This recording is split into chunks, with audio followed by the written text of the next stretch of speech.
So for the record, it is now, what time is it? 8:05 a.m., 5 minutes past the hour. Graham and I just had a approximately 40-minute one-on-one. Graham's taking a 5-minute break, and then we'll be rejoining. And I just posted the link to the Collaborology study group. And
Kayla.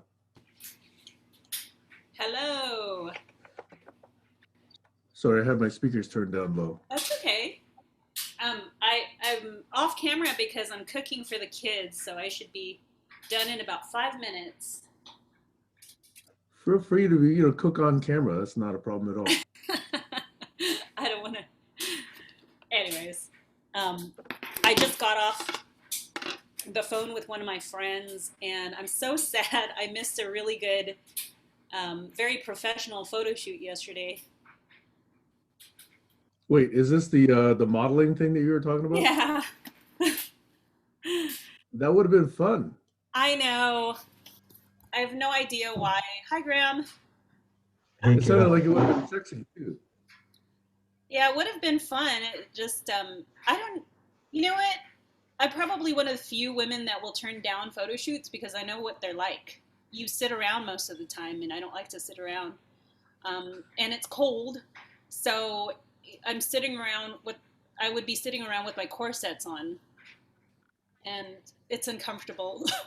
So, So I missed the first part of this conversation. So it's oh, Kayla's a model, and she turned sitting down a around with photo shoot yesterday. corsets on. no, it's so I'm representing a line of corsets, and yesterday I was invited to a photo shoot. It would have been paid, but I turned it down because A, I have my kids, and B, it just didn't sound very appealing to sit around in the cold in full makeup with corsets on. So I just told her I had obligations, which is true.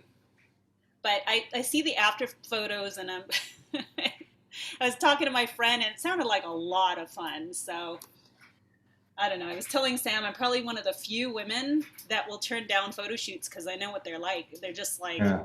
a colossal waste of time.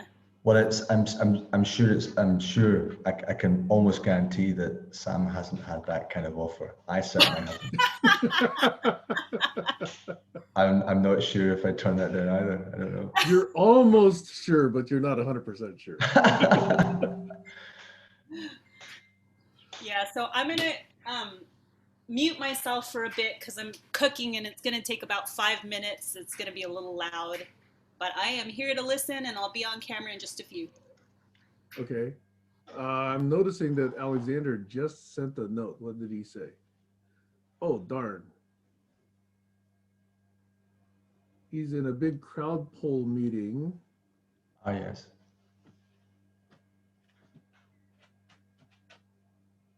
I've got mist across the screen. My candle's just gone out, and there's candle smoke drifting across the screen. He will then be in a broadcast interview. Okay, all right. That's It's just you. It's just the three of us now. It's just the three of us. Magic 3.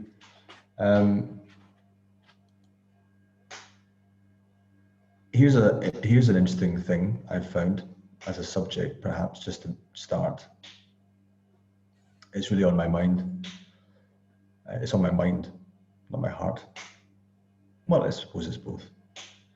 Is names. So, do you feel like a Sam? No. The name is kind of peripheral to me. I don't feel like a Xinyi either, which is my Taiwanese name. So when Kayla comes on into the year, she feels like a Kayla, because it's been something. There's a friend of mine who changed his name from his parents called him, it's Atlas. He was called Bravo. He was born Bravo Child. That was his name, Bravo Child. That's a cool name. But he didn't. So he changed his name to Atlas Talisman. Not a child anymore. I'm a man, Atlas Talisman. And one thing is the extraordinary, choosing a new name completely for yourself, and then identifying with it, and then having that as your identity officially. And I know, like, my ex-wife changed her name. She created a new surname for herself after she held my name for quite a while, because I'm known in my world as that woman. If I change it, so I'll change it later. And so she changed her name. And I've always had a problem with my name because I'm William Graham Stewart.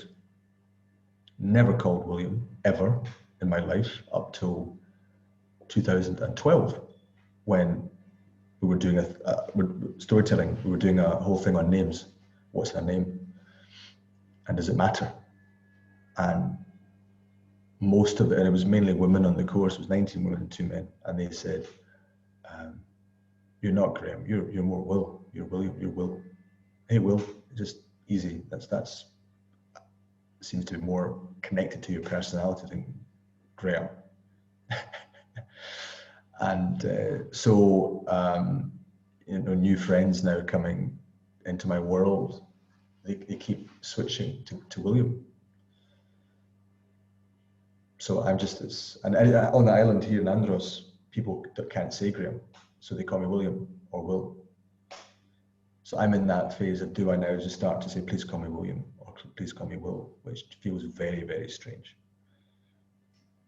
So have you ever thought of changing your name, or you just don't even think about it? A note that Kayla also called you William. You go first, Sam. Nothing deep. I was just saying, does it matter to you what you're called? Well, I do. Well, the Tao Te Ching, chapter 1, naming is the origin of all particular things. So the name you give something, all names have meaning. So I was called William because of my grandfather, who's William. But they didn't call me Graham William Stewart, because that doesn't sound as good as William Graham Stewart. There's a sort of flow to it. So it's all about it was about the sound of the words. So I understand that, but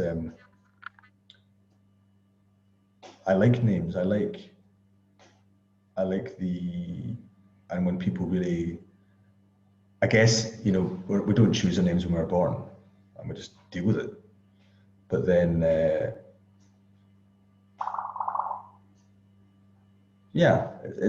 I found it, I like it because, Wilhelm has a meaning. It's like it's the helmet that protects the will, that thing. So I like it. Graham means to love home. I think some people really connect with their names. You look at them and go, yep, they're definitely that person. And I know many actors and actresses in London, having lived there, and they change their names for stage, and they prefer their stage names. So there's that part, there's your name, and then there's what you name something, like a business or would Coca-Cola have, if it was called, the cocoa drink? I mean, I don't know. Naming is a huge thing, I think. What do you think, Kayla? So my real name is Caroline. And I gave myself the nickname Kayla before I went into high school, because when I was in grade school, I was severely bullied by a group of girls. And when I went to this high school, I knew they wouldn't be there. So I didn't want them to know who I was or where I was. And ironically, I think they were just bullying me because they were jealous. Because now they're when I was on Facebook, they all became my Facebook friends. And I got the name Kayla from a soap opera at the time. And it stuck with me. Everybody thought it was cool because it was unique at the time. And when I started dancing, it was kind of my stage name. So I revert back to Caroline when I work. So Caroline is more my professional formal name. And people who I'm very close to will call me Caroline. Everybody else calls me Kayla. And it seems to be an interesting differentiation, because I have at one point tried to introduce myself as Kayla in the workplace, but it just didn't work. So now I just prefer the formal name of Caroline.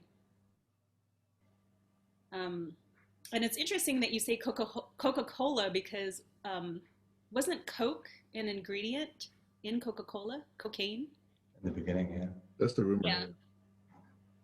So anyway, um, yeah, it's an interesting topic. You know, they do have a lot of meaning to it. When I first met you, Graham, I started calling you William because my gran just died. And I just could not, you know, say Graham without feeling tearful. But now I could say Graham. It's just easier for me to call you Graham.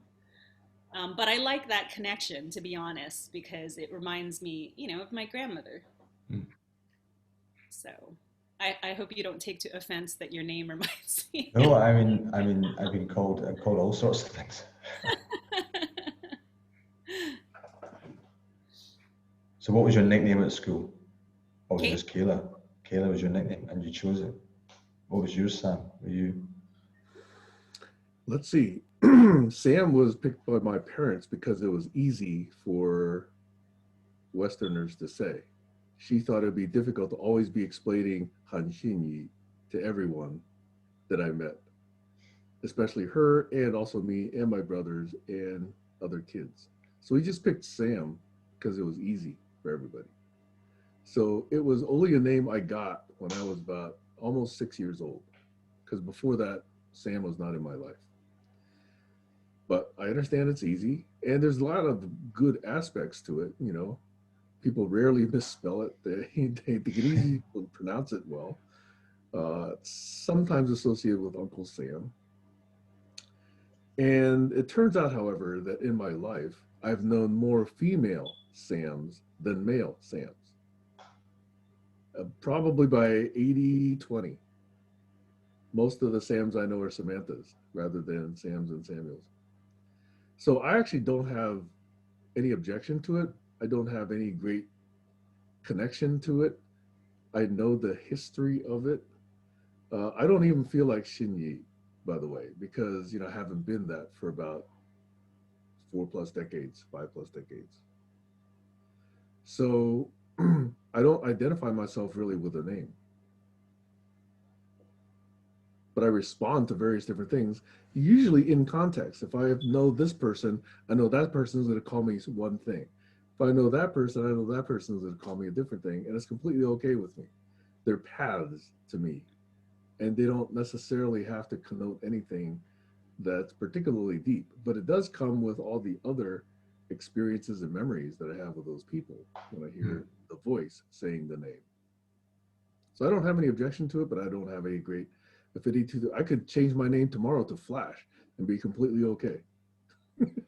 Or Clark. We should call you Flash. Or Shinobu, who knows? So, I mean, does it surprise you that the name is maybe not as meaningful to me in my life? No, it doesn't. I think it's just because it's very present with me now. And I had a very strong experience when I was at that college, and I was invited to try it on, try Will, and write from that space, and it was much more powerful than Graham was. It almost sort of, it was so strong. I felt as if there was a part of me that had been ignored, and I allowed this William to come in, this Will, and then I was doing poetry at the time, and it was a poetry, 6 months of poetry, and it was just woof, this voice came out, which I found interesting.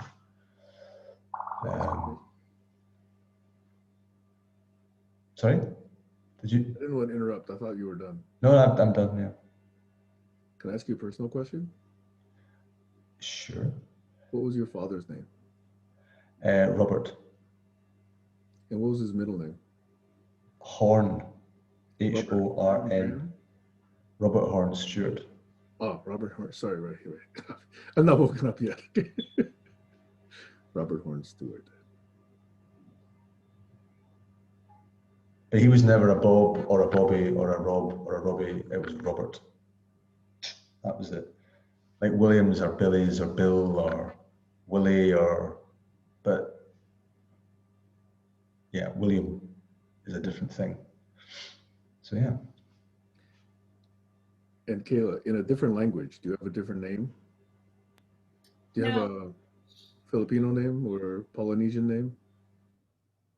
well, they tried to name me Noelani. Thank God it didn't stick. I was always just Kayla. Um, and I actually keep my ex husband's last name because it's easier. Plus, I'm still identifying to my children who are still very young. Now, it might change back to Ancheta. And from what I understand, Ancheta is Spanish, but here in the United States, everyone just butchers my last name. And Che is much easier, phonetically. And from what I understand, his name is, well, he's Korean.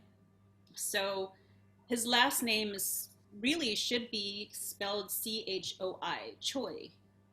But they explained to me that in Korea, Choi is actually pronounced Che.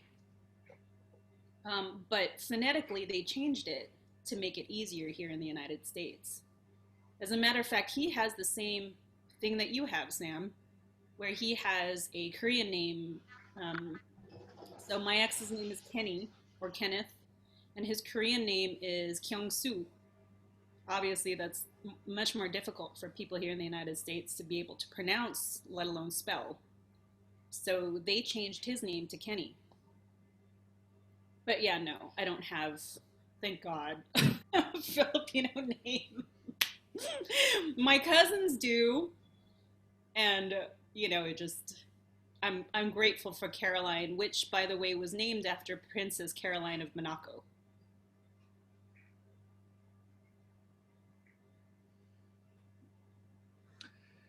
If I sink into it a little bit, there's a little bit of,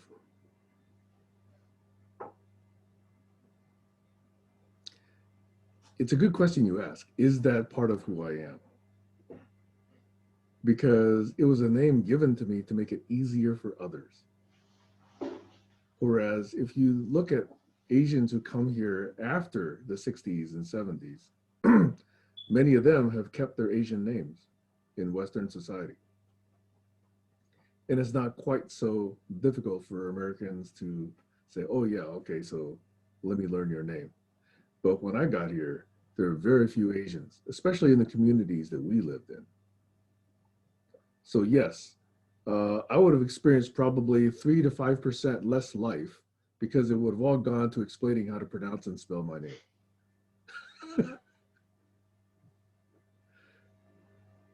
But then does that make me a Sam or does that make me not a Shinyi?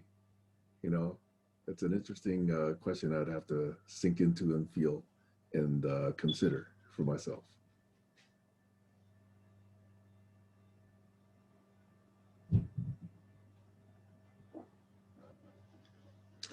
My daughter, on the other hand, she's been Veronica all the way up until about 1 or 2 years ago. Then now she wants to be known as Ronnie. So now I call her Ronnie. But that transition for me took several months for me to stop calling her Veronica.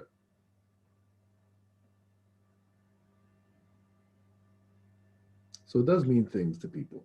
Yeah, it's that whole, isn't it? It's that whole identity thing. And my nickname at school was Quasi. Quasi? Quasi. Yeah. Not because of Quasimodo. But as similar to? No, it was completely different. It was because I was the boys being boys, because it was all boys' school, quite young, realised that if they cornered me and bullied me and pushed me around, that I would go berserk. And they loved watching that. And I would take on all of them at once. I'm my inner berserker. And they said, oh, he's going to go, he's going to go, he's going to go, he goes, he's going to go. And then I just, started crying and just went for it. And he's going to have a spazzy attack. Spazzy, quasi. That's how it stuck. And it stuck from the age of 5. And still, if I go back to Glasgow and I meet guys at school, it's still quasi. You know, that's 30 years later. I did identify with that name. It became so from the age of 5 all the way up. And when I was like 18, going out and in the social scene all out in Glasgow, everybody knew me as Quasi. Mm. So not going back to calling myself Quasi, no way. But it's that kind of, yeah. I mean, it's I remember at school as well, in the final year, we were called by our first names finally. It was always your surname first. Stuart, where are you going? What are you doing? And then suddenly, all these teachers have been calling you that for years, suddenly call you by your first name as if that's, you're old enough now to be called by your first name.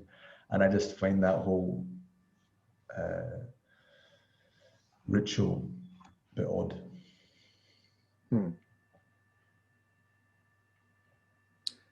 So having a short name like Sam doesn't necessarily promote anybody wanting a nickname. I mean, it's short enough, right? But when I was in high school, I was given a nickname by my philosophy teacher. For some reason, he looked at me and started calling me the Han Dynasty.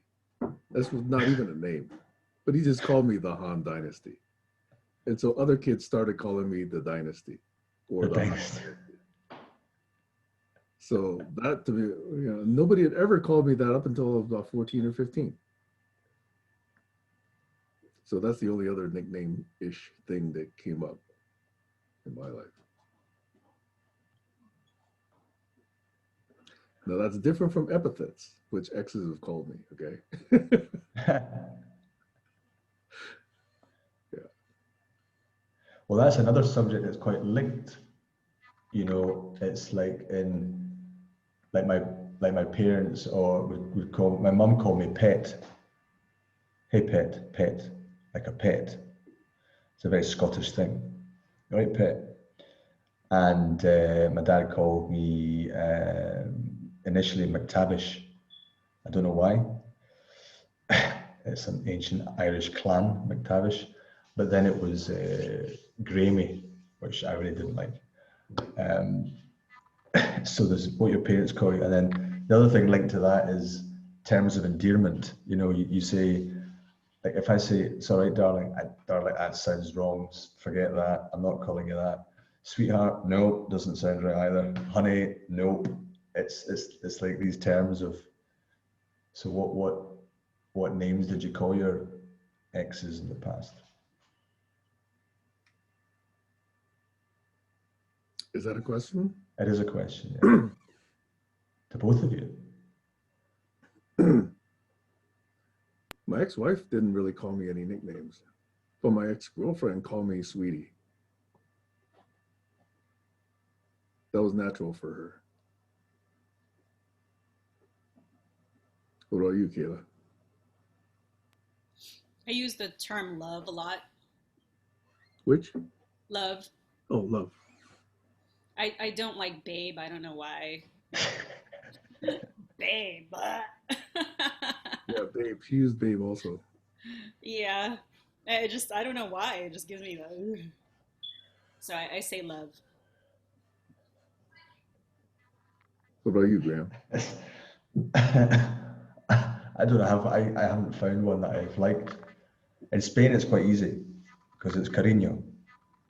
That's nice, cariño. Hey, cariño, you know, dear one. Yeah, I've been called babes, and that I just doesn't fit. Doesn't I can receive it. But like, can you not find what? No, I like it. So,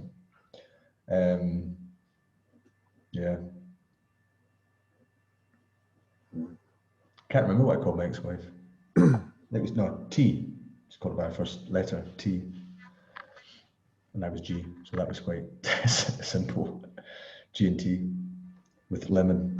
That was a joke, but anyway, yeah. He.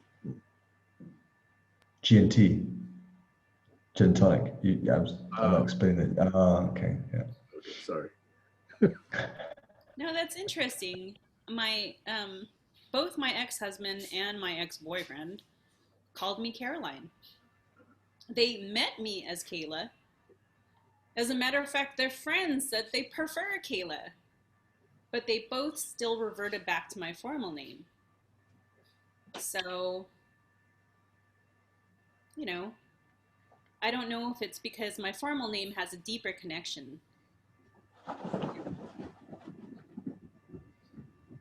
or a sense of exclusivity. But I did the same to my ex-boyfriend. I know he's probably not going to ever watch these videos. His name is Brian Banner, but he loved to be called Banner. And I said, no, you're not Banner. It's a little boy, you know. So So did either of your families use your full extended name in special circumstances? William Graham Stewart. Did that ever come across? Or Kayla Ancheta Chen? Carolyn. Carolyn Ancheta. Carolyn. see, you're even butchering it. It's not Carolyn Ancheta? Yeah, my middle name, I'm not going to tell you. That'll be left for a mystery. I do not like to say my middle name, my maiden middle name, which I'm happy, and I'm so sorry if I'm saying this on camera, but my mom's middle name, I'm happy I didn't get her middle name, because her middle name translates in some sense to fart, like in her language. And I'm like, you know, thank God, please don't ever give me your middle name. Yeah, if kids find that out at school, would that be it? You guys both familiar with a song called "A Boy Named Sue"? A Boy Named Sue. Who was it? Yeah, It was, Johnny Cash, wasn't it? Johnny Cash. That's right. Right. Yeah. That's where a name actually had effect in one's life.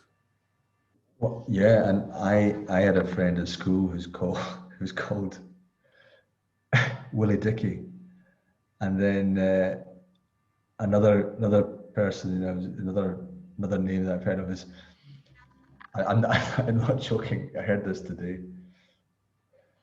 So the Cox family, right? The Cox, and they called their son Maximus. Imagine calling your son Maximus Cox. I mean, what kind of parents do that to a child? Yeah. Kayla, what would you think if you saw that on a dating profile? I was just gonna say I might go on Facebook just to look up Maximus Cock. Yeah, that's so mean. Ah, dear. You know, Yeah. I had a good friend of mine. I was working with her a little bit, and she had a staff member, someone on her staff. I forget his last name, but his given actual formal name was Master. And I could never call him Master. I would just call him, you know, Mr. Whatever, or, you know, how about doing this? But I would never actually say his real name as a title. That was interesting. My girlfriend, her real name is Michael. Michael. And not Michelle. It's spelled Michael. And ironically, she almost married a gentleman whose last name was Jackson. And so she was disclosing to me how she felt about that, because it looked like on her certificate was going to be Michael Jackson. But it didn't go. Michael Jackson. Yeah. So that's like is it the Star Trek one where the woman in it is called Michael? There's a Star Trek series where the main character is called Michael Burnham. Sorry about that. I don't know why this. Oh, I can't even move my mouse because my cat is on my laptop and she's got my keyboard completely in a different state. Are you back on your PC now, or are you on your Yeah. phone still? Your camera is really clear, by the way. This cat has been laying on my keyboard, not been able to do anything with my keyboard. Aww. Just saying, hey Dad, Sam, whatever you're called. That's the cat saying, you're not typing today. Actually, I'll give Don't you three type. guesses. You might know, but what is the name of this cat? This cat has a name. What is the name of this cat? Lucifer. You do know, you do remember. This is Lucifer. Yes. Lucifer the cat. Wow. He's a fallen angel, right? Wow. Lucifer Yeah. is a fallen angel. Well, we had what happened? We had a half German, no, half golden retriever, half Australian shepherd, but it looked 99% golden. And I got her the week I found out that my ex-wife was an alcoholic. I'd actually kicked out my ex-wife and said, you go clean yourself up, go do something, you know, but just get out of the house. I didn't want all that alcohol in the house. And that week, the kids were really sad. So I took them down to an animal shelter. And we found this beautiful golden retriever-ish puppy, 8 weeks old. So we adopted her and called her Angel. And then like a year or two later, this black cat I found between my feet at Tai Chi class. Did I ever tell you guys that story? I've not I heard had it. been going to Tai Chi classes regularly. And one week I missed it, so I actually had to go to a different town. I had to go from my town, Saratoga, Cupertino, up to Palo Alto, which was where the makeup class was, because I could just attend another one during the week. And when I got there that Saturday, there were only 2 students, the master and myself and one other, in a very large dojo type room. So we did the form, the class is an hour long, and we do the classes forms, and at the very last form, I finish, I bow as I normally do, and as I'm looking down, I saw a kitty smaller than the palm of my hand, exactly halfway between my feet. Had I misstepped, I would have crushed that kitten, because that kitten was only like a day old or less. The eyes were not even open yet. The bones were like razor blades. They were that thin.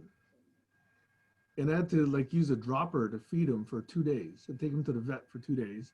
Anyway, he's now a 14 or 15 pound cat, and he's robust, and he just is one of the dogs. He just walks between the dogs, he licks the dogs, he paws the dogs, he bats at the dogs, no fear whatsoever. He's just one of them. But he's now 12 years old. Right.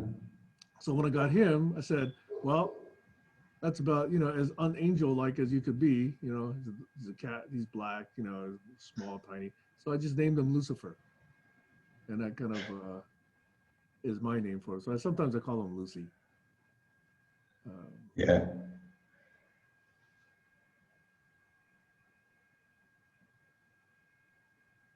Names are strange, huh? Names. They can have as much meaning as you give them, I guess.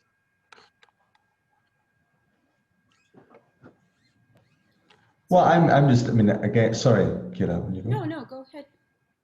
I was going to say it's very present for me because people are, you know, I meet a lot of people. I network a lot. So, and then I put my name up, and then people call, and then on because of Facebook, people contact me saying, "Hey, William, thanks for your," and usually I don't even look at the name, but it starts to stick with people. And then they get confused. Oh, I thought you were Graham. I thought you were. So, yeah, it's on my mind. As you say, I can feel into it, play with it. And maybe sometimes it just sticks. I don't know. Maybe it just goes, I feel like that now. I feel that. Don't know. It's not happened yet. Now, is it safe to say that both of you are business entrepreneurs? Because Graham, the reason why I'm saying this is you have the game of now. Is that your business or is it a project? No, the game of now has been my hobby and my love, my passion for 14 years, and it's not ready yet because I'm not ready yet, and I don't think the world's ready yet for my imagination and what I want to do with it. And the technology is not ready. Why do you call it the game of now? Because that's what came to me. It was not a conscious process of creativity. It wasn't I sat down and thought, right, I need a game. I want to bring presence. I want to do that. The game of now. That's not what happened. It was a very unusual experience when I was on a plane flying from Edinburgh to Stockholm after, it was my first year of esoteric one-to-one training. And I went through a lot of shifts and transformations in a year, and then I've been studying the Tao Te Ching, I've been studying the Glass Bead Game by Hermann Hesse, I've been studying lots of different things, and then suddenly on this plane, I was just sort of dozing, and I've had lots of big ideas up in planes, and I just had this shaking experience, and I just had this, and I was like, what is that? And I was electrified. It's always images. And then I landed, I spoke to my friend who was like, wow, I spoke for an hour, just went down, just sharing, just like, whoa. And then I went to a party and I was doing it. And then people were, who are you? People talking about you. And I said, I'll just be myself. And then the next morning I woke up out of a dream and and it just said the game of now. And I had this connection, the game of that was it. And I immediately built a website, bought a domain name, sent it to my dear friend who does logo design at that time. And within, she said it came, as soon as you said the words, I immediately saw, the ring just on my hand, on my wrist, and that was it. And then I organized the first game in Amsterdam without knowing what it was. I didn't know what it was. What is it? Don't know. What's the game of now? I just hadn't been playing the game of now for 14 years. I run it as workshops. I was in London with the advertising agency for Red Bull, who loved the name, loved the whole feel of it. They said, what is it? I said, oh, we're sitting here right now. What's the game of now? And they just didn't get it in their mind. Like, what is it then? I said, well, I'm here now, looking at you. What are we playing at? Like, what? But you got this. I said, yeah, you're not listening. We're here now. What's it? So it's always been about presence. And, often artists get it very quickly and things happen. But the vast majority of people want to tell them what it is because I'm saying, well, I don't want to play my game. I want to play our game. If you play my game, then it's, it's going back. And I've done so much research. I could talk for a week about the game now because I've been doing it for 14 years.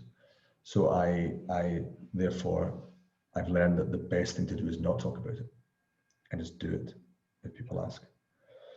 So I know where it's going, but I'm not ready to.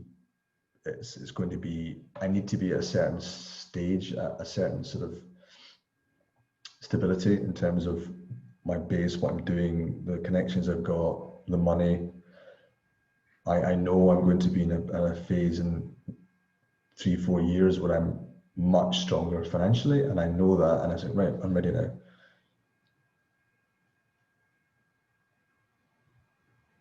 Thank you for asking.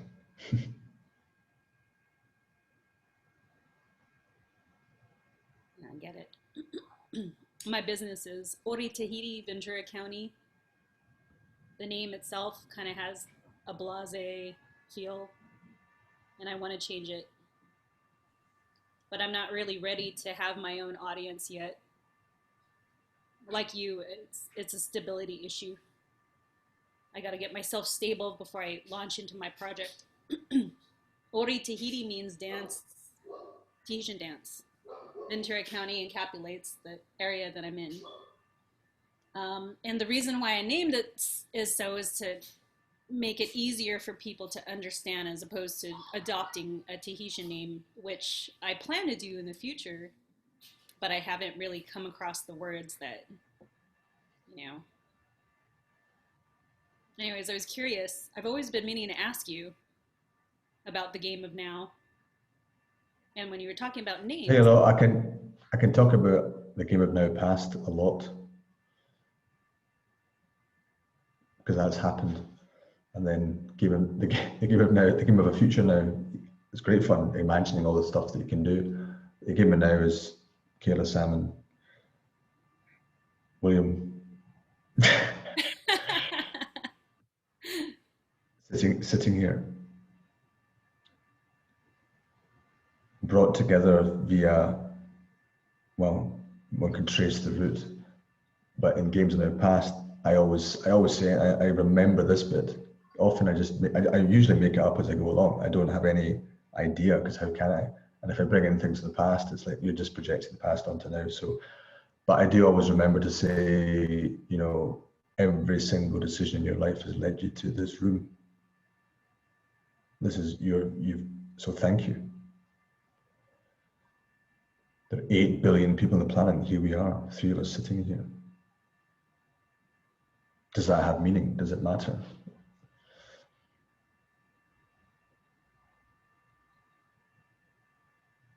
Sam, you have you're a founder of something as well, right? And forgive me if I haven't memorized everybody's. No, in fact, I haven't even told you about that. But in 1997, I co-founded a company with my ex-boss. Company name was called DocuMagics. The product was PaperMaster. So we actually used scanners, you know, that you can buy to scan papers with. We made electronic file cabinet application.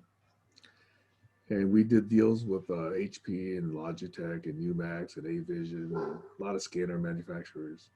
And that eventually sold to a company called Jetfax, which is now J2 Global. So my IP and software and all of that is now in a company called J2 Global. That was a while ago. And now I'm just trying to cook up about a half a dozen projects in the Engelbartian space. But I've wanted to sort of get this divorce done before I launch all of that stuff seriously.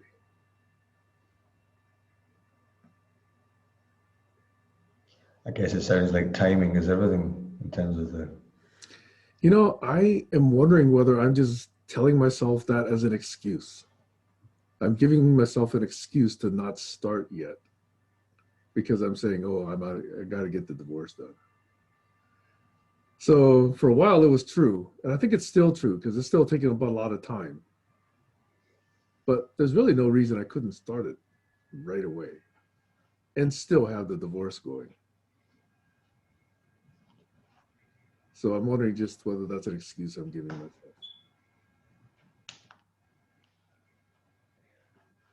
In my world, I'm always playing it, so it's not about the fact that it's alive or not. It's always alive. The game and now is always alive in me. The fact is, I haven't monetized it. So people say, "Oh, where's the thing?" I say, "Well, why do I have to create a business, a structure, do that, create a product, sell it?" That's the old game for me. So right now, this game is this, and then actually, the game in 5 minutes, I've got to order a pizza. So I don't know if anyone's ever ordered a pizza on the Zooms that you've done, but I'm going to be ordering a pizza. As a piece of trivia, Graham, and I used to give this as a quiz, but I lived through it, okay? The very first e-commerce transaction on the internet was a pizza. It was a pizza. From somebody in the Bay Area to a pizza place in Santa Cruz, California. And it was 1979 or 80 or 80, no, sorry, 1989 or 90 or 91. It was in that time frame. And I lived through it. I remember articles being written about it when it was first happening. But many people on the internet do not know that that was the very first. I mean, they could guess it was a pizza transaction, but they didn't know which one. It was the one in Santa Cruz. Just FYI. That's lovely. I love little trivia, fun facts like that, and I'll role play it. I won't be doing it from Santa Cruz. It'll be on Andros Island from the. From,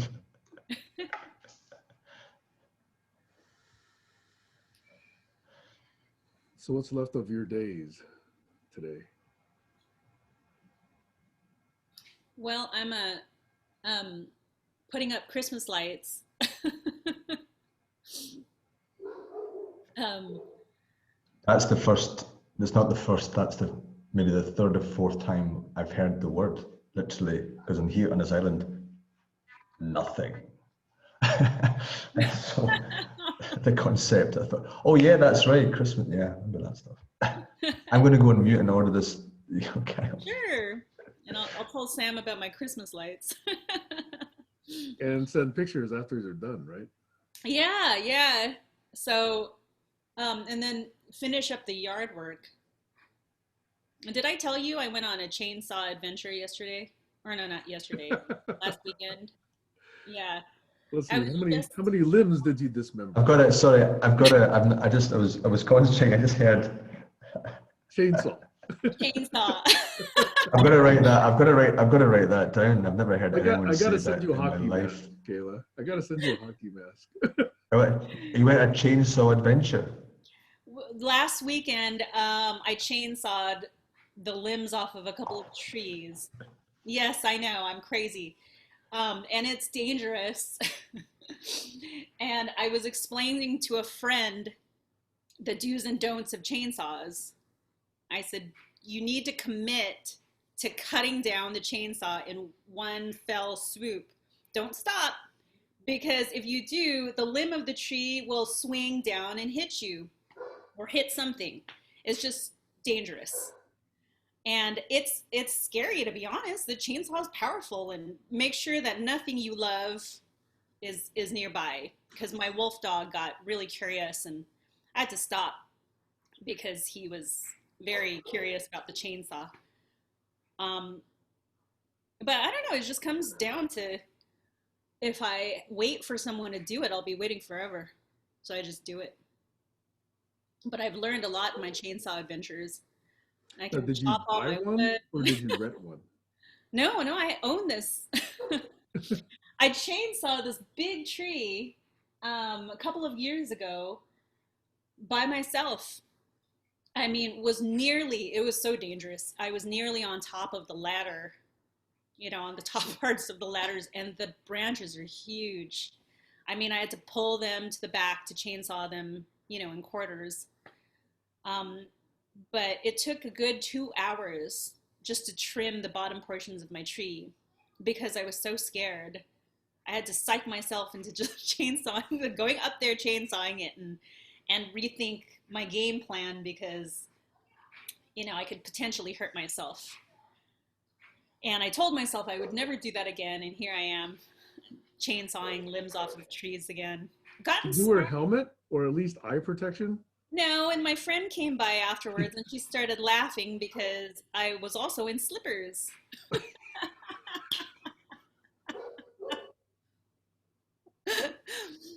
Yeah.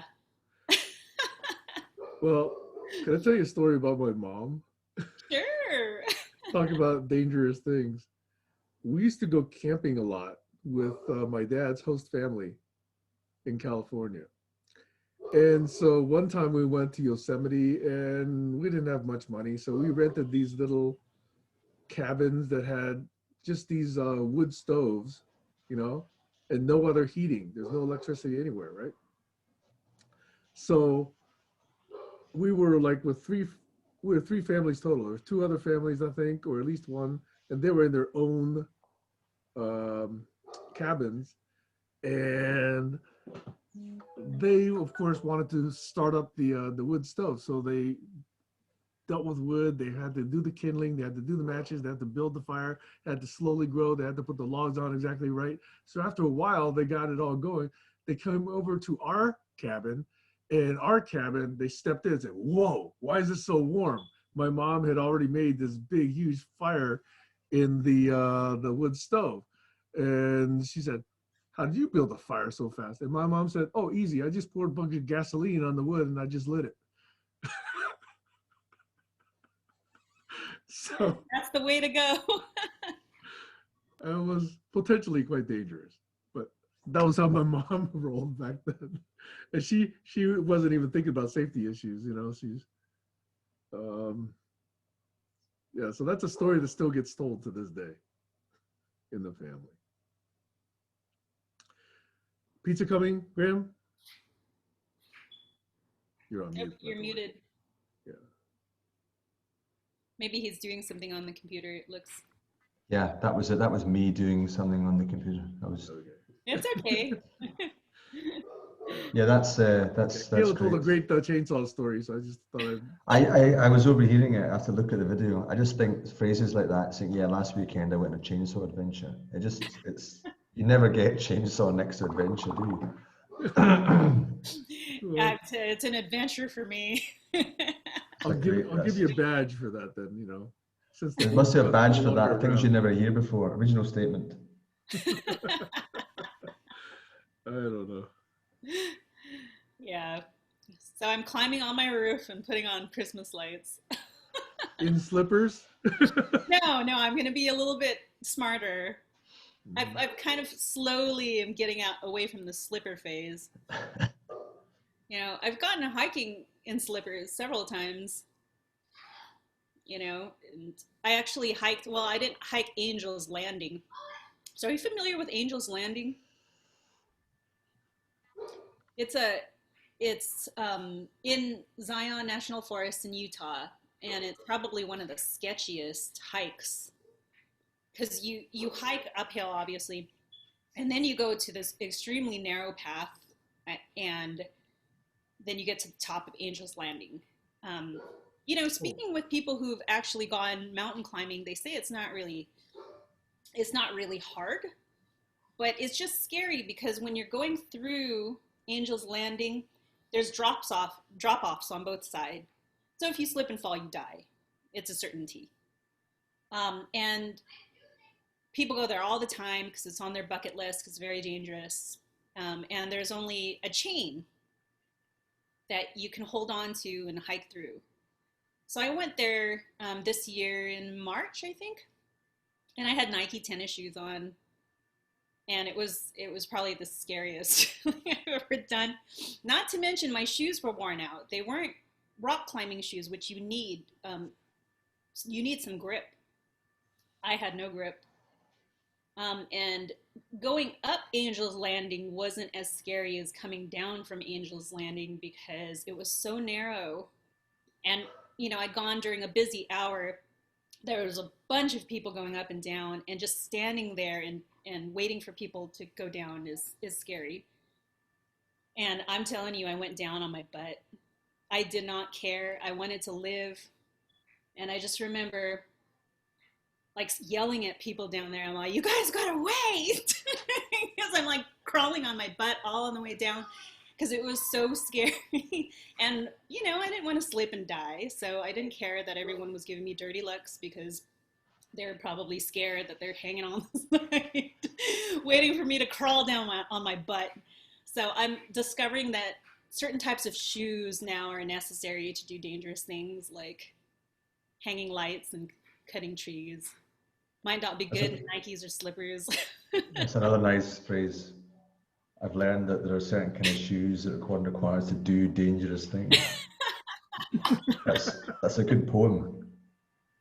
Do you have a mountain? She's on a roll. She's on a roll. Let's keep feeding her. She's going to come up with something else. Yeah, you guys get to see this trial and error, a horrible trial and error. That's great. No error. It's all trial. You're alive. Yeah, that's true. That's true. You know, it's strange that you mentioned Angel's Landing because now I remember that just yesterday at 5 p.m. or 4 p.m., my niece, my brother's oldest daughter, who has been living out of a van for the last 4 weeks. She works for Deloitte, and they just drive from park to park, and they just set up their laptops, and they just work from national parks. She was in Angel's Landing. In fact, now that I remember it, she described exactly what you just described, and she showed pictures of the place where there's a chain at the tail end of it that you have to go up. And then just before that, there's a very narrow walkway that is a drop off on both sides. I've got that very picture, or she showed that very picture. And she said that on that trip, she met at least 4 people who were just completely losing it. They were just thought, you know, they weren't going to live, that they were going to die. They were in full panic attack, and that people were just trying to help these 4. And there were different, you know, there were different people that she met along the way. There were other people that just had to help these people just get calmed down and just scooch on down, you know, safely. So strange that in a serendipitous manner, you and my niece both mentioned Angel's Landing within 24 hours.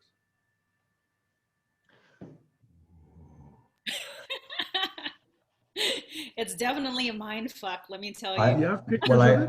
I Oh always, no.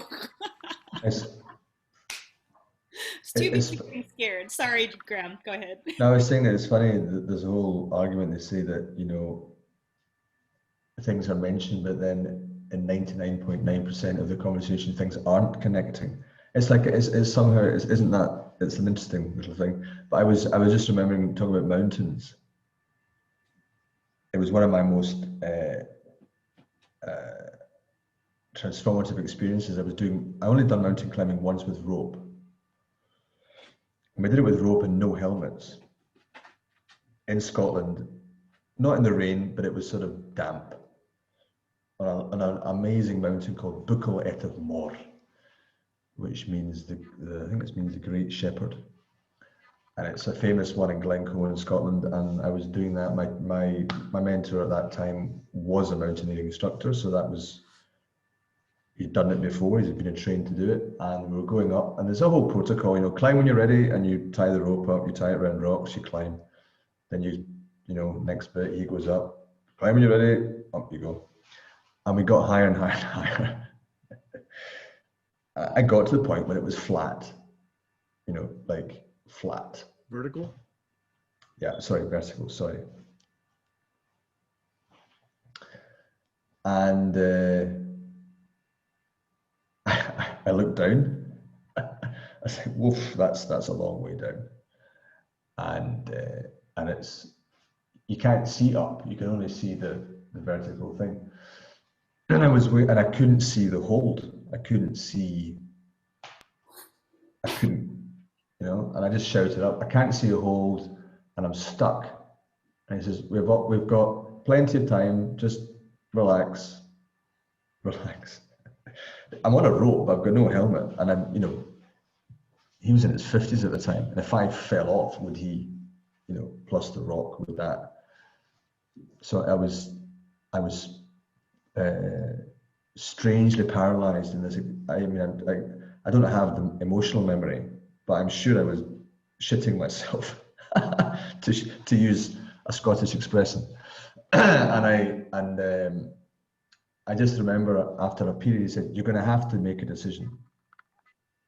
I can't pull you up, so you have to jump at some point and just trust." So I've got that in my head going, some point I just got to trust. I just got to jump, got to jump, got to jump, got to jump, jump. No, don't jump, jump, jump. It's just, I remember that whole, and it's a bit like, you know, if there's a cold sea and you're standing to dive in, you can sit there, you just got to do it. So eventually something happened and I jumped. And only went that, and then I got the hold and I climbed up. And the release of energy is like explosive. It's like I don't know what happens internally, but it's adrenaline and the whole, and we got all the way to the top. And then there's another bit you have to cross and go higher up, and it's quite a photos somewhere. And I said, "How did I do it?" He said, "Yeah, not bad. You almost died 3 times, but fine." So that whole thing, and just the elation of it. And then so it took 4 or 5 hours to climb, and then we went all the way down, like 4 hours. So it's 9 hours work, and then we ran to the pub. we ran and we sat down and he said, so please explain to me how that's possible to do that and then run at the end of 9 hours of effort. That was his sort of exam question at the end. The whole thing was about that one question, and he just sort of contrived that whole experience just to say, this is my question. How is that possible? But there we go. So what is the answer? I think I've learned from him on mountains, you can access energy. He was a Qigong guy as well. And it's like, it's energy. If you can access, and mountains have immense power, if you can just feel into come that mountain for a bit, and then you come down, and then because we did that after, he said to me, be careful when you go back into Edinburgh, and if you go out, because you're carrying mountain energy, and you'll go into a place, and they will feel that. And I did. I went in, and I was like, because I was burnt from the whole thing, and it was just this feeling, and people were looking at me. So I just felt that it just feels amazing. So I've done a lot of, not that steep, but a lot of climbing in Scotland, and it's such a beautiful experience. And in Catalonia as well, there's a lot of mountains. Yeah, I took my kids rappelling this past summer, early in the summer. Both the 9 and the 12-year-old. They said it was, oh God, what did Damien say? It was like the most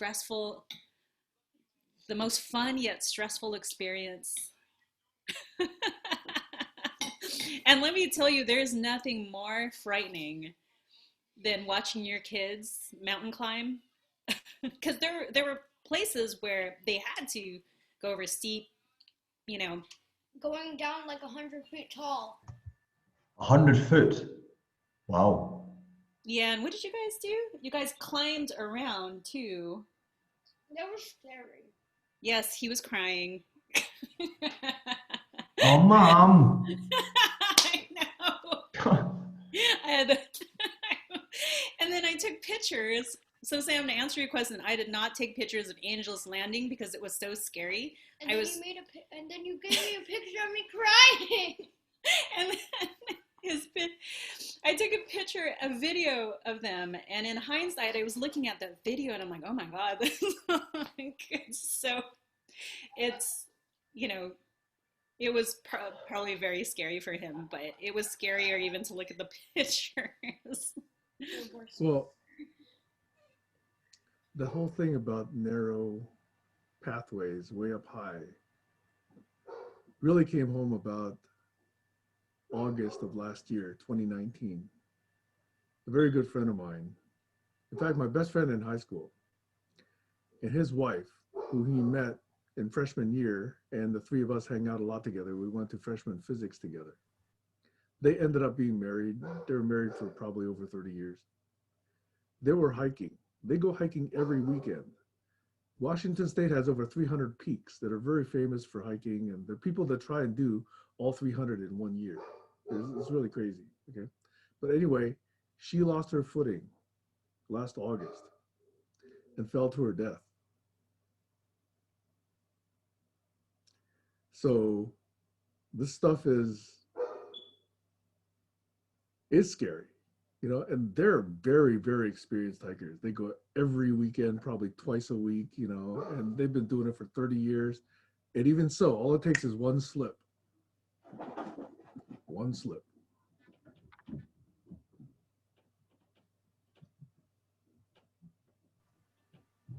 Yeah, it's like on this island in Andros, there are a lot of hiking paths, but they're just flat. There's no big but a lot of the paths have the rocks are like this, and it's on flat.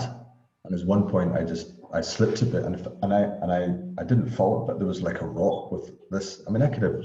So it doesn't. In mountain scene, you can be flat, but just a little bit of lungering, you fall. It's adrenaline. And I've got to go. I've got an online dinner at 7:30 my time with a pizza.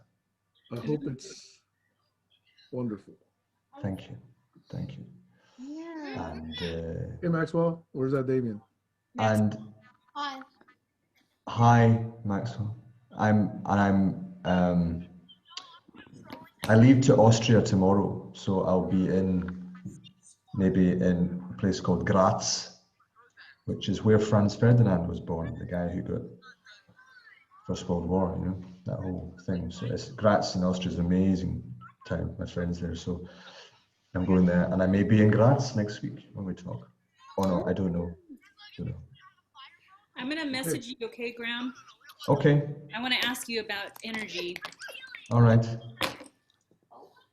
See you guys. Have a good dinner, Graham. Okay. Thank you. Yeah, I want to ask him about his mountain energy and the experience that he had maybe in the pub, if they noticed it. Didn't he mention that? Yes, he did. Said don't come into the pub with mountain energy or something. Yeah. Yeah. That's interesting to me. I mean, I think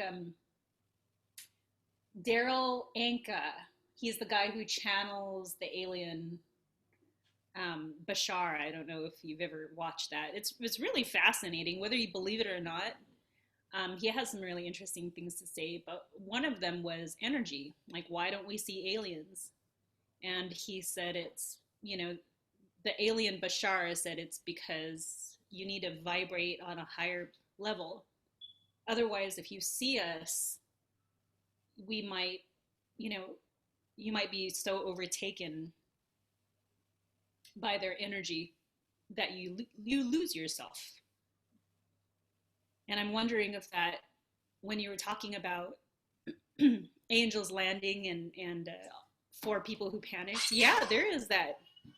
I had a momentary internal panic, but I know that it doesn't help. Oh, Is there he's a going to tell secret? you about the Narrows. You. Is there a secret? No, he wants to tell you about the Narrows. No, you. When was that? When did this take place? Tell him about the Narrows. Maxwell, where are the Narrows? I think they're in Zion. Yeah. They're in Zion. And when were you there, Maxwell? This summer. This past summer? Yeah, this past. And did you go as far as your mom went? Yeah. It's like Were you more scared or was she more scared? I was not scared. No one was scared. And was Damien with you? Yeah. Well, he went to go farther. Did you guys have your dog with you? No, they were in doggy daycare. Okay. But have you heard of the Narrows? No. No? Maxwell, tell him what the Narrows is about. What it is. Oh, he's got Wait. Is this path where No. there's two canyons on either side? And it Yes. gets thinner and thinner and thinner and thinner and thinner, and you gotta sometimes get up high in order to get past certain spots, and it's water underneath. You're hiking. My niece went there also. She showed pictures from there also. Yeah, it's gorgeous. The kids loved it. Now, was that scary?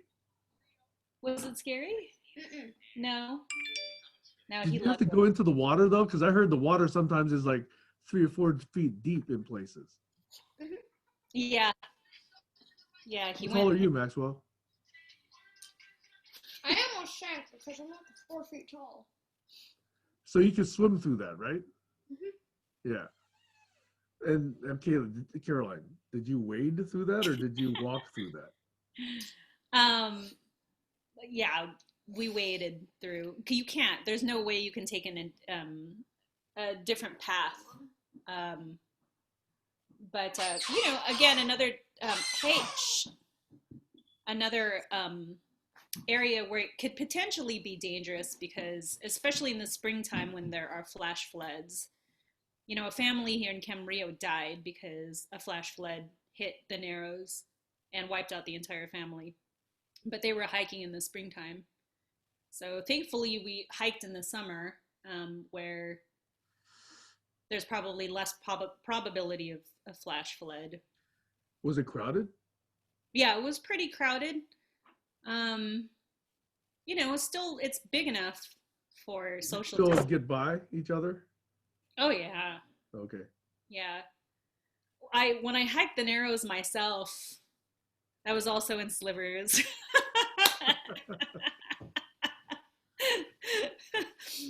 And everyone thought I was crazy because I didn't want to spend, I don't know, $40 on the gear. It was in the springtime, yes.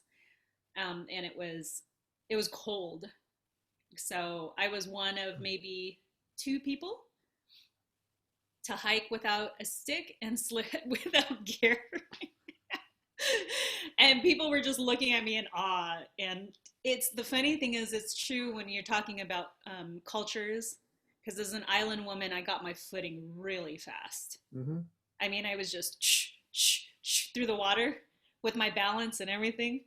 And there are people in full gear with two walking sticks. They're just looking at me, and I'm like, "Hi," just going through. But the kids like that one more than they like the rappelling and mountain climbing. Hmm.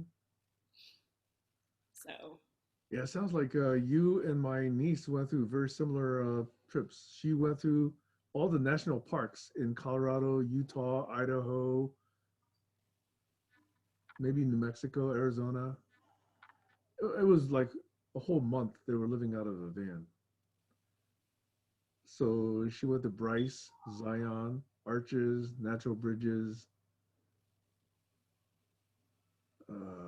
What's one near the Grand Canyon? Lake, famous lake, Lake Powell. Yeah, yes. yeah, yeah, yeah. Man, my dad used to take us camping every summer. So we went to in fact, just about all of those places when I was a kid. But as an adult, it's been very rare. I've only been back to Yosemite, Grand Canyon, Bandelier, other places in New Mexico. Now, isn't there a rainforest in Washington? Washington is very much rainforest. In the Olympic Peninsula, Mm-hmm. it's quite verdant. Yeah, it's really awesome. In fact, Washington has a notorious amount of rain, right? Seattle especially. But I like to maximize that. I like to amplify that. So I like to tell people it's too wet, it's too cold, it's too dreary, it's too cloudy. Don't ever come up here. Okay? Because That's not going to stop otherwise, me. if people saw how beautiful it was, this place will be overrun. This is heaven on earth right here. So I like to tell everybody from California, stay in California. It's sunny there. Convenience. Don't come up to Washington. That's what I tell them. Yeah. Cat, don't get on my keyboard again. What are you trying to do? I got a 4K screen now that I put on my machine.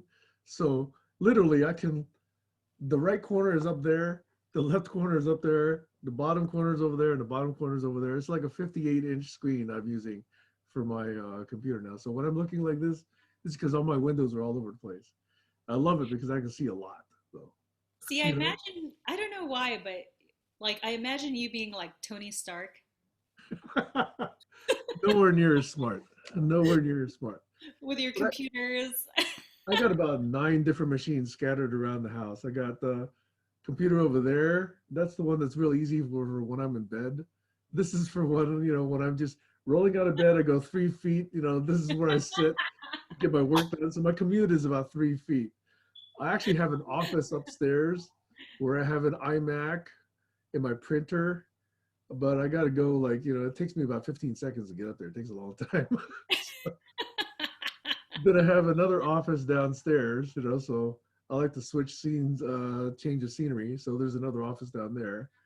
That's another machine. Then I have an experimental machine I have in the dining room. And then I got an Apple iMac, sorry, MacBook Pro that I carry around from place to place. And then I got the work laptop, which I recently upgraded to 32 gigs. So I really like using that now. Yeah, anyway, there's about 9 different machines around here. I haven't listed every single one, but I use each of them for different things. But they can all do everything. But I find it easiest to do printing on my office. I do it easiest to do programming here. I get on my VPN at work here using my work laptop. Blah blah blah blah blah blah. So, and then when I'm just in bed trying to get to sleep, I get there's another 60-inch screen over there that I have a wireless keyboard and wireless mouse set up, so I can be just really lazy in bed and just everything there too. Man, I wish I could be that lazy. Yeah, it takes me 3 feet to get from bed to this desk, and I still have my PJ bottoms on. Well, you know what?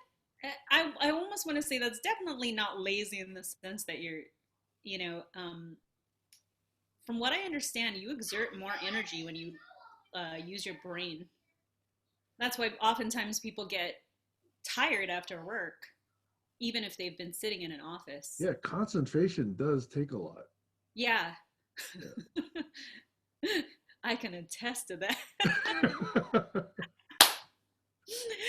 And that's awful. It's so awful that it's very hard for me to concentrate.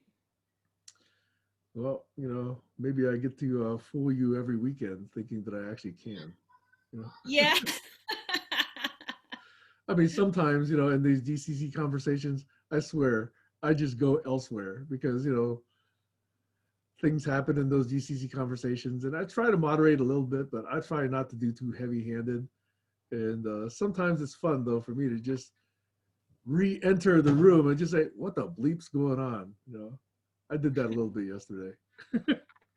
Thank God. Okay. Thank you for telling me your secret because it is really hard for me to concentrate. I enjoy doing multitasking as well, but I'm very open about my multitasking. Maybe I should be like you, a little bit more elusive and pretend that I'm listening. I don't know.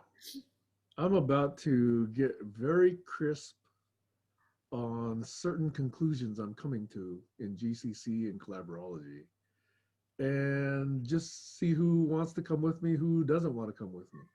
Because the way it's working in GCC with all this, everybody gets to talk. We don't write things down. We don't make agreements. Everybody's loosey goosey. Let's deal with everybody's triggers. I mean, to me, that's so old school. And they think it's new. They think it's the new way of being. To me, it's not. We really were given these gifts of these crania with these large brains, with these minds. We were given that gift for a reason if we make it meaningful. And to me, it does not serve us to just be in our animal natures. Our animal natures are great, but we are more than that. And we're not doing that so long as we continue to devalue reason, intelligence, creativity, connection, co-creation, visioning. So long as we don't do that, we might as well, I just might well just be another potted plant. So I'm becoming even more, in a sense, more polarized, I think, in my position vis-a-vis Doug and some others, And I could be a dinosaur, but that's where I'm headed. So I'm glad you brought that up. I think Tyra is interested in joining the Collaborology City. Good. Let's do it. Let's bring Tyra in. Is she available? Did she No, mention it to you? she did. And I apologize. I don't know if this was out of my spectrum, but Anna, Tyra, and I have been meeting. Now this is going to be our 4th time this coming Monday. Anna Harris? Yes. Oh, really? So we've been meeting every Monday at 8:00, my time, or Tyra and I's time, and we love it. I mean, the 3 of us are very good together. I could almost, I almost want to say it's kind of like you, Graham, and Alexander. There's a dynamic there. Mm-hmm. And so I mentioned, oh, yes, I wasn't on blocking because I was in the Collaborology study. And she said, oh, that's right. So I guess she must have heard that I joined this. And she said, is it something that I can go to? And I just said, well, let me ask, because last time somebody had gone on without the group knowing. Things got a little interesting. So anyway, that's why I'm asking you. No, What your thoughts are. I'm always very open. And in fact, that's why I'm almost always too open.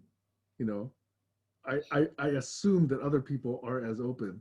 So, for example, it's interesting that Graham mentioned to me 2 or 3 weeks ago, there's another woman he would like to bring to Oh, yeah? Collaborology Study Group. So Oh, I actually like the fact that people are getting interested, and you and Graham and Alexander seem to find some value in it, because I do. I'm crystallizing a lot of my thoughts, and I'm writing things down. I'm drawing diagrams, some of which I'm sharing, most of which I'm not. But it's really helping me think things through. Perhaps less today because we were on this naming thing, which was not quite so front and center for me. Um, I mean, it's curious, and naming is an issue. How we reference each other is an issue. Um, and eventually it will be folded into collaborology, but that's not one of the foundational things that bothers me about collaborology. But it's interesting that Tyra got a whiff of it. What did you tell her about it? I just told her the topics are pretty loose, um, but, and this is what I get from it too, is when you guys hone in on a topic, it's nice. It flows really well. And I was just more so telling her that you, Graham, and Alexander, um, have a really good energy about you. It's more, it's not so much like the GCC. Let's put it that way. Those GCC meetings. There's more flow, and it's almost like you guys kind of get, or we get somewhere with it. Um, it would be great too, is if we did have Tyra come in and that other woman come in to see the dynamics of three women and three men. I've never seen that. Yeah, It's always been uneven. yeah, I'd love to see that. Even in my dance group, there's always obviously more women than more men. So be kind of nice to see. So yeah, I was not I'll tell smart enough when I was young to take up dance. I was not that smart. And these guys were actually really smart because they're straight. That's what I mean. That's what I mean. Too So, bad I'm now gay, so it doesn't matter. I love that though, that we did have these guys in our dance group. They were like my brothers. I mean, now that we're older, they tell me now about their secret crushes and the back end. So 'Cause they I all was had always, crushes on you then. huh? I Oh, knew it. not me. Oh, I was come more on. like, Oh, no, come I on. don't You're in know. denial now, Kayla. No, trust me, I was more like, I don't know. I was a front end person. So, um, but you know, it's kind of interesting to hear what they what they said afterwards. Are any of them still single? Maybe one, but He yeah, still they. got his hopes up. No, actually, he rejected me because he came over a couple of years ago, and I would have, you know. The funny thing is, this guy who was kind of scrawny and weird, but his weirdness always intrigued me. But by no means was he good looking to me back then. Not that I care. But he actually ended up going to the army. He joined the army and took his weirdness to a next level. And when he came by, he was definitely not the scrawny little boy that I remember him being. So, I expressed some degree of interest, and he did not. Hmm. So, Was that's he okay. aware of your expression, or was he just No, he was aware of it. okay? All right, good. Yeah, but he's in outer space. That's The okay. weirdness plus the plus the several tours he's been on. Hmm. I do like the conversations I have with you and Alexander and Graham. Have you had any one-on-ones with Graham lately? No, I tried to. Let's see. Hmm.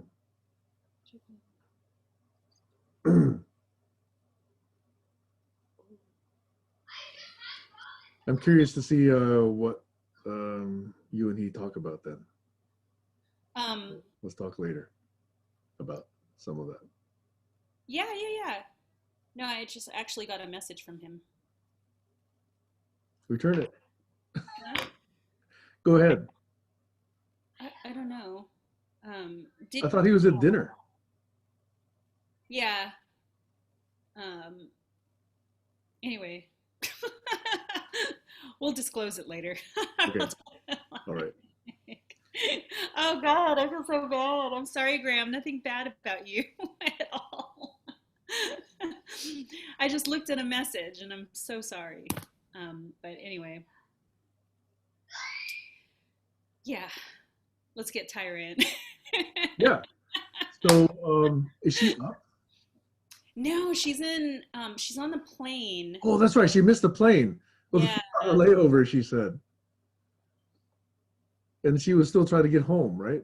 I didn't see anything after that. She said, I'm on the fucking plane. I need grown up to travel with me. See, good one, She's articulate and funny, and smart. Direct. Huh? Direct. Yes. Oh, yeah, she sent it to me also, so that's in the group. Okay, good. I'm on the Yeah. fucking plane. I need a grown up to travel with me. She's not gonna find it with me though. She may need you. Okay, I'm no grown up. Okay. Yeah, she's awesome. I almost wish she wasn't. I mean, I'm happy for her, but I wanted to invite her to Thanksgiving. I'm sorry I can't see you because I don't have Friday off. You And don't? You no, only get Thursday? I only get Thursday off. Oh. But and and um I'm gonna have the kids next weekend, which is fine. I love them. However, like I wish I would have known that a little bit more in advance because I would have for sure gone on a trip had I been given, a good amount of time. Well, when is the weekend? Does it start Thursday or does it start Saturday for you? The weekend, it usually starts Friday. No, I mean the weekend with the kids. Sorry, I know what a weekend means, but do the kids come on Thursday or do the kids come on Saturday? I was like, oh. Yeah, I'm a little slow here sometimes. The weekend with the kids start on Friday. Okay, because I wasn't sure whether they came on Thursday or not. Yeah. I know. However, I do have a companion ticket, but I would like to utilize the companion ticket for a lot longer. Like if we were to Is that what visit you're gonna come with Tyra? Tyra. Yeah, Yeah, yeah. Come on up here. yeah. The area So up here is it's crispy cold right now, but it's beautiful.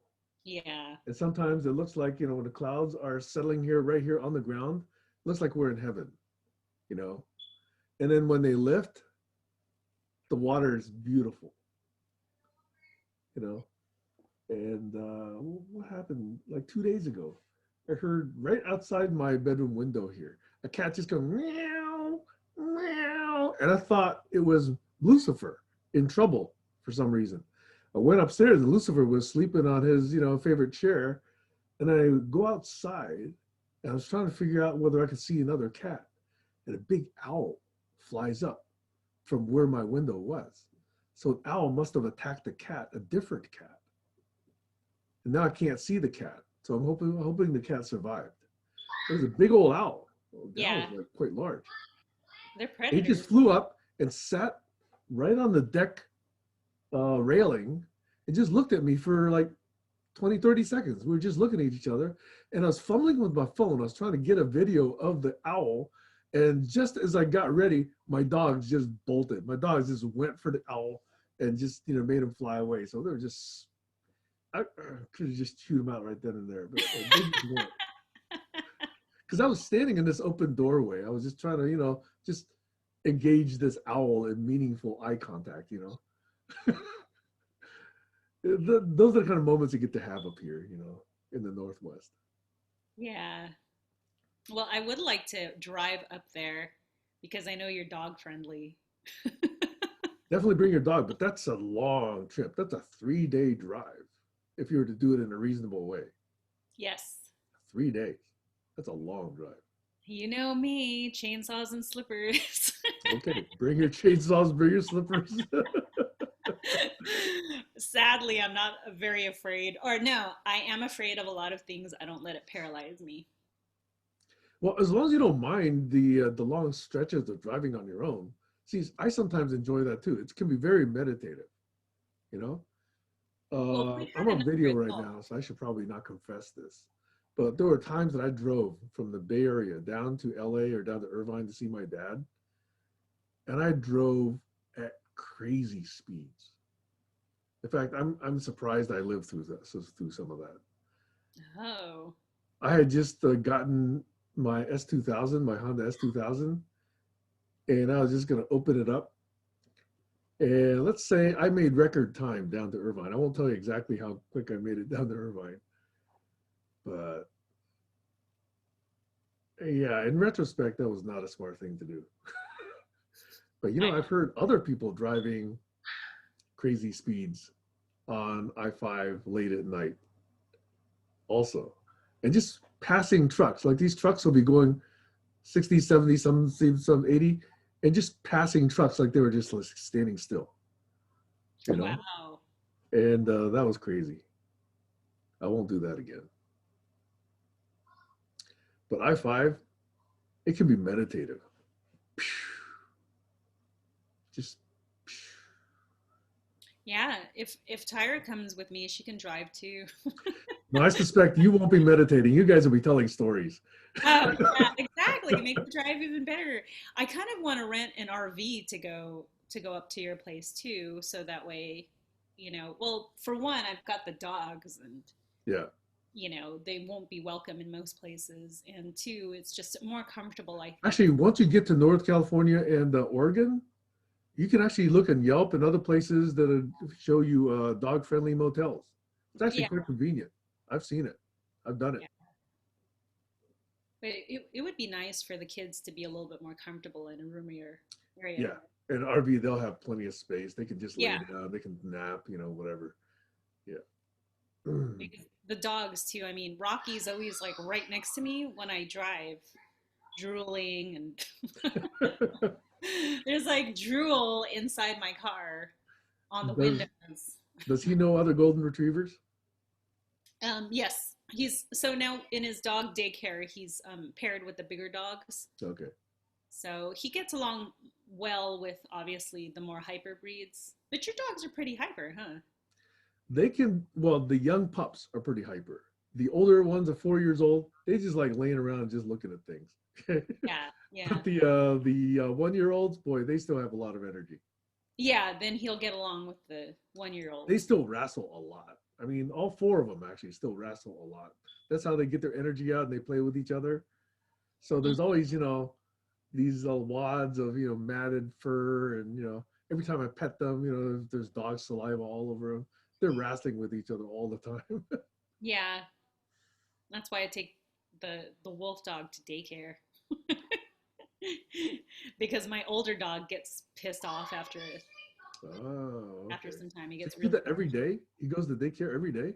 no, just 5 times in 2 weeks. I try to limit it because it is expensive. Yeah. You know, How expensive is it? Like a day, a um, full day, eight, like 9 to 5 or 8 to 5 or whatever. I think for one day they charge $25 Ah, for one day. last time I But checked here is like 30. yeah, if you buy a 5 pack though, it's Yeah, okay, I can get that kind of a discount. yeah, it's a little cheaper. Yeah, yeah. And considering I got 4 dogs here, so anytime I want to take a trip, that's $120 a day, and I think that's even the day rate. I don't even know what the overnight rate is. Probably a little bit more than that. But I bet you find boarding places in your area that's There are nice. boarding places, but I got 4 dogs if I ever want to take a trip. Yeah. There's still that problem, yes. Yes, multiply by 4, it gets to be a large number, and then by 7, if you're going to go for a week, holy smokes. But your kids can watch them if you go away, yeah? Yeah, if my daughter stays here and I go someplace, but my daughter and I can't both go someplace right now. That's Oh, that's right. unless I go board up these dogs, or actually take all. No, I couldn't take all 4 of them to my older daughter. She only has a little apartment. Well, she can come to your Oh, she house. could actually come here. Yeah, but yeah, that's Yeah. okay. But she has her job. Yeah. Anyway. Anyhow. Well, I contacted Jazz Winder this morning to ask um, if he had invited the people. Yeah, he had nominated Joel, but I nominated just Winder. Yeah, and I told him I'd support him, but he said that he hadn't, um, and so that's why I appeared here. But yesterday I was just gonna call you to just shoot the shit, but also to tell you that I may not come. Anyways, it worked out. I passed out probably about 15 minutes after I sent you that message. My daughter and I were watching Game of Thrones, and there's some cringe-worthy moments if you're watching with your daughter. If I'm watching with my daughter, Let and I me think you know which ones. You've seen the show, right? yeah, my ex-husband, we were still together when it came on, and I remember he was watching it, and I was like, what the hell are you watching? And then obviously it was during the nude moments. I'm like, are you watching porn? Porn on the big screen? And he's like, no. And I was like, okay. And he convinced me, because at the time I was riding horses, and he had convinced me to he's like, there's lots of horses in here There's if some you want to beautiful watch. horses in that show. Yeah. There So are. I all it took was horses and maybe one or two series, or yeah, and then sure enough I was hooked. But yeah, Did you watch all the way to the end? yes. I hated those last couple seasons. Those seasons sucked. They just took the life out of that entire show. So badly written, horrible. But the first few seasons were definitely good. And I warned my daughter that the last few ones were going to be bad. But she's really enjoying season 1. We're up to like episode 7 now. If she likes to read the two or three books, yeah, they emulate the 2 or 3 seasons, the first seasons, and they're really good. I've not read them. I've only seen the show. Yeah, well, if your daughter likes to read, I would She highly. loves to read. She loves to read thick books that I could never get through these days. Yeah, tell her to read those. Those are Yeah, I good. should think about retiring at some point because I got no time to read, long books these days. Put them in your bathroom. Yeah, I can get about an hour done at a time. Yeah, yeah, it's true. It's true. Touche. Yeah. Might be TMI, but it's the truth. you ever watch Married with Children? Yeah. Where Al goes in, he gets a newspaper under his arm. He goes, oh, whoosh! Yes, yes. Eunice Ferguson. Oh, whoosh! That was a great show. Too many people think, it's lowbrow, but it was a brilliant show. It was. Yeah. Yeah. Speaking of which, that's where I first got a crush on, obviously, Christina Applegate, right? She was great bimbo. She's perfect bimbo. She's like epitome of bimbo way back Yes, then. it was beautifully done. Let me tell you, I had such And good she's got to be smart, damn smart to carry it, that well, to do it that well. Her timing was so good, Do you ever watch chick flicks? Name one. The one with Christina Applegate and Cameron Diaz. I forgot what that's called. I think I caught a piece of it one time. I thought you meant something like Mean Girls. I've watched Mean Girls. No, this one's funny with Christina Applegate and Cameron Diaz. Is it about a wedding? Yes. Yeah, I think I recall part of The that. sweetest thing. Oh, okay. Yeah. I'm sweetest thing. That sounds like a chick flick. Just the name of it sounds like a chick flick. It's like men watch it and they love it. Oh, really?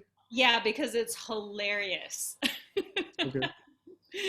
Yeah, every man who's watched it loved it, unless they were idiots.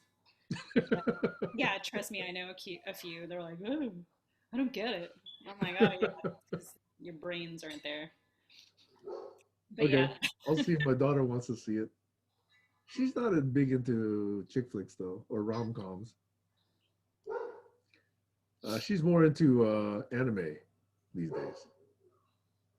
Have you seen, in fact, your kids might enjoy this, if they can get past the first 10 minutes, because it's unlike anything they've probably ever seen. Agretsuko. Have you seen that? Agretsuko? Agretsuko. It's about this really mild-mannered, it's an anime. Ask Damien or Maxwell whether they've seen Agretsuko. Have you seen Agretsuko? It's an anime. No. Oh, wait. He said he's heard of it. It's hilarious. Not for him, but for you. Anybody who's worked in an office will find that super hilarious. Because this woman Really? is like super demure and just very subservient in the office. Yeah. But then she goes out to do karaoke and she really just lets her feelings out. So you should take a look at least one episode. Okay, try that. Okay. So And get Max past will the put on a first 10 Agretsuko for minutes. you. So put out the first 10 minutes. Yeah, Damien just told me that it's on Netflix. Yeah, it's on Netflix. Yeah, there's several episodes of it, but when I saw it, I thought it was the most hilarious thing I'd ever seen. Yeah. Good. Yeah, it's super good. In fact, if you're willing, watch that and then let's talk. Okay. I want to talk after you watch that, and then I'll try and catch a few minutes at least of Sweetest Thing and see if it's something I want to watch. Yeah, you I'll tell you what. Wait. If you get here, we'll watch it together. Okay. Okay. I'll wait till then. Sounds good. Because right now I'm watching Game of Thrones with Ronnie. Okay. Awesome. All right. Well, Man, it's almost 10 o'clock. Okay. I good. know. And the second one has come out of his lair, so Okay. Well, say hi to both of them. absolutely. Have them put on a Gretzko for you. Okay.